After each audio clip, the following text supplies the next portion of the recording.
Você sabe o que é celibato? Você conhece alguém que é um celibatário? Ou de repente você, fez aí uma escolha por ser um celibatário ou uma celibatária? Então, o celibato é aquela pessoa que escolhe se abster do sexo. Ele escolhe, a escolha pessoal dele em não fazer sexo, o sexo intimidade, o sexo relação entre duas pessoas. De uma forma geral, o celibato ele é aplicado, é usado, ele está dentro de um contexto religioso. As pessoas que optam pelo celibato, elas fazem um voto para o sagrado, para o divino, para um Deus ou para Deus, o Criador, a partir da nossa visão, da minha em especial, que eu sou cristão evangélico. Então ele faz um voto com Deus e diz, olha, a partir de hoje, Senhor, eu sou um celibatário, ou eu vou praticar o celibato.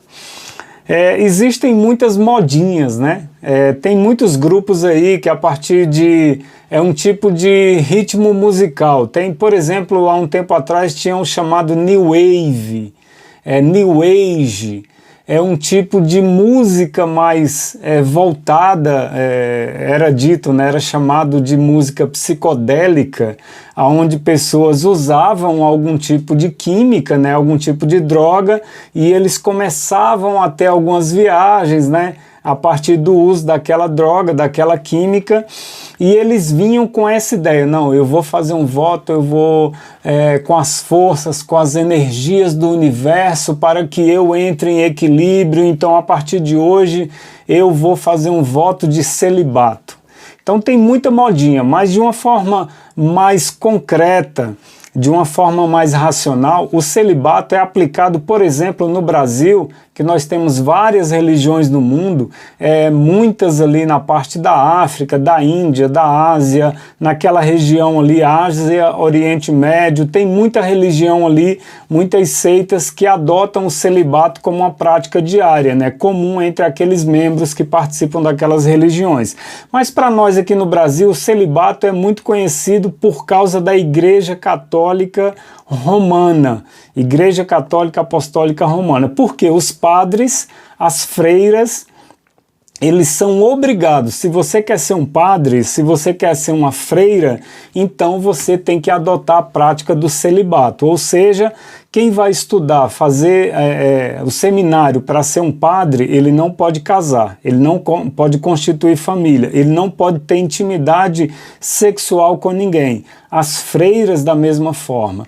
Então, para a Igreja Católica Apostólica Romana, aqueles que vão desenvolver o sacerdócio, eles não podem casar, eles não podem namorar, não podem ficar, eles não podem fazer sexo, eles não podem ter intimidade com outra pessoa, seja qual seja essa intimidade, partindo para o lado aí mais sensual.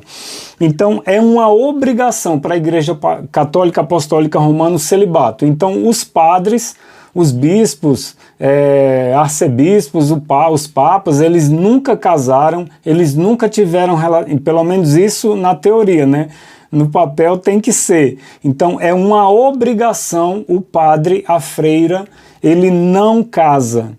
Nós temos aqui em Mateus capítulo 19, a partir do versículo 12, Jesus falou assim, porque há eunucos que assim nasceram do ventre da mãe, ou seja, alguém que tinha um problema de saúde e a sua sexualidade ali estava comprometida. Jesus falando, eunuco é aquele que não pratica sexo. E há eunucos que foram castrados pelos homens. Aqui Jesus está falando daqueles escravos na época de Jesus que eram castrados, os escravos eram castrados.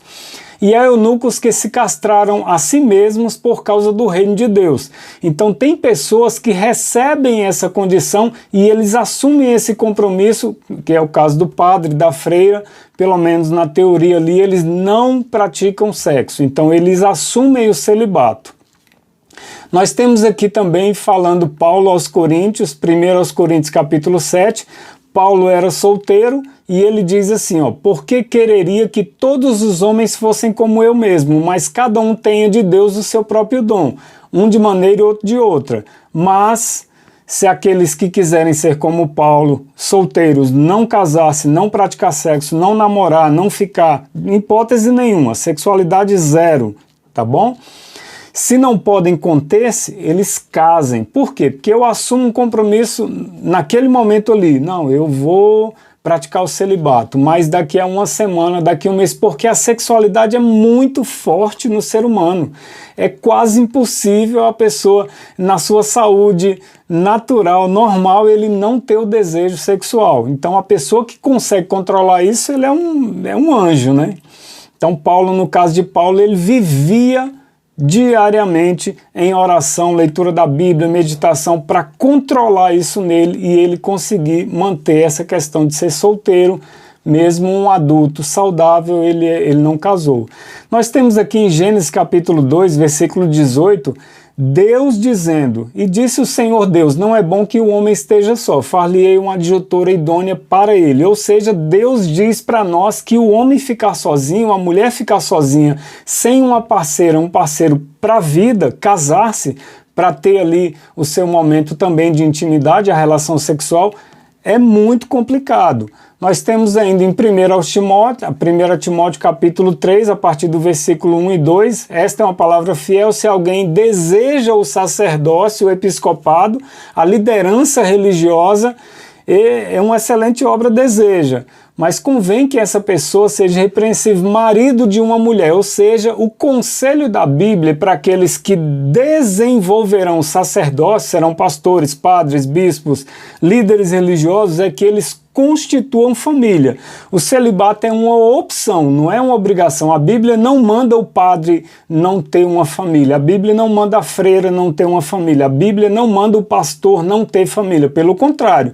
A Paulo que falou a Timóteo, olha, é bom, é necessário que o homem que quer desenvolver o sacerdócio, a mulher que quer desenvolver a liderança religiosa, que ele seja casado para que ele tenha a sua experiência de família, porque ele vai atender famílias e essas famílias vão precisar de conselhos. E se ele não é casado, ele não vai ter condição nenhuma de aconselhar essas pessoas porque ele não tem a sua experiência.